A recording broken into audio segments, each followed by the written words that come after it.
everyone, welcome back to the MT Top 40. That, of course, is our look at the best football players in Montana history, where, again, the only criteria, you had to have played some high school football in Montana. Anything after that is just adding it right onto the resume.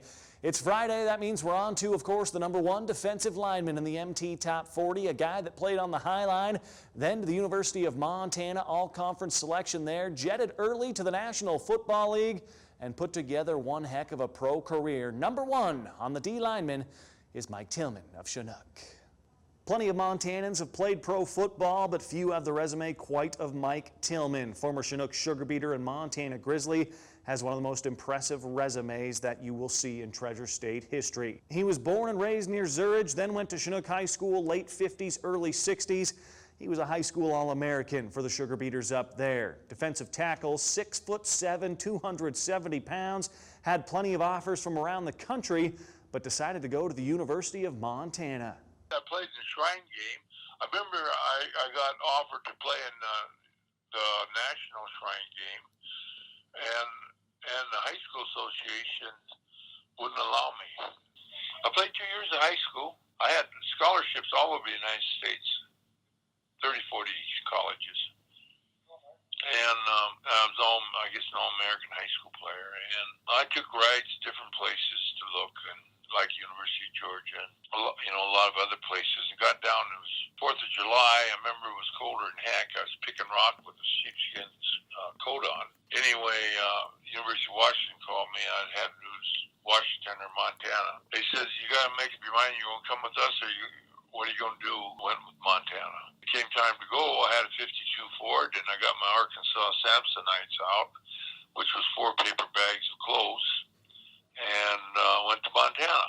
We had a lot of guys that were 21, 22 years old, and I just turned 17. And a lot of them are out of the military, and a lot of them it was like a feeder house for the Canadian Football League at the time. We were playing in the Skyline Conference with Utah State, like BYU, New Mexico, Idaho, Colorado State. So it was a step up in competition. And the 2 years that I played, we won 3 games total. All in all, he was a 2-time All-Big Sky Conference selection with UM, and then decided to leave school early. That was rare back then, to go to professional football, where he was taken in both the AFL and NFL drafts in 1965. And while he was selected earlier in the AFL draft, he actually decided to sign with the Minnesota Vikings in the NFL, the 163rd overall pick in 1965. So I got drafted there. I got prepared to do some fist fighting, and I go to camp, rookie camp, and I whip up on everybody. So the coach, Van Brocklin, says, "Hey, Big Timber," he used to go to Big Timber's fishing, I guess, and he says, "Hey, Big Timber," he says, "if you want to learn how to play football, you have a job." So that's where I started. Tilleman started his career in Minnesota, but then the New Orleans Saints took him in the expansion draft. That came in 1967, where he would spend 4 years, capping his time there as the team MVP in 1970. He was then traded to the Houston Oilers prior to the 1971 season, and after having a benign tumor removed, came back for them in 1972 with 15 sacks. That led the entire National Football League, and he was given the NFL Comeback Player of the Year honor. Tilleman then traded to the Atlanta Falcons, where he was an All-Pro selection in 1973 and finished his career with the Falcons in 1976. All in all, it was 11 years in the pros, where he played for 4 different teams, 149 games and 137 starts.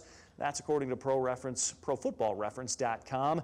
He also recovered 5 fumbles. Sacks and tackles, not official stats back in those days, but again, 1972, 15 sacks led the entire NFL. Probably the hardest I ever hit a guy was in New Orleans, and it was right after they traded me to Houston, and then they played the last exhibition game, New Orleans, the rivalry.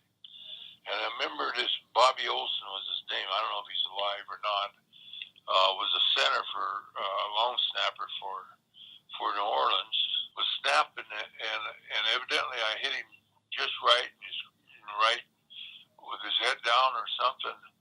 But I put this poor guy airborne. The helmet beat the ball back, and he lit on the holder, and so that was a pretty good shot. and then Manning was the quarterback, and he thought he was still at Ole Miss, I guess, and when he threw an interception, he didn't realize he was bait. And I put him airborne over the bench a couple times, and the next morning we were going to the airport in New Orleans and go back to Houston with the team, and have on the front page, top of the Times-Picayune, it said Tilleman, cheap shot artist, returned. So, hey, they remembered me.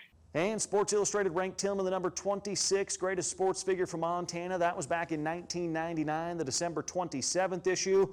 Tilleman was inducted into the Montana Grizzly Sports Hall of Fame in 2003, and in 2017 became a member of the Montana Football Hall of Fame. That is wonderful. It's wonderful to be honored on things like that. That and the University of Montana. That's cool. It's wonderful. It's neat. I've had a lot of great opportunities and lived a Disneyland life, and I can't get dementia.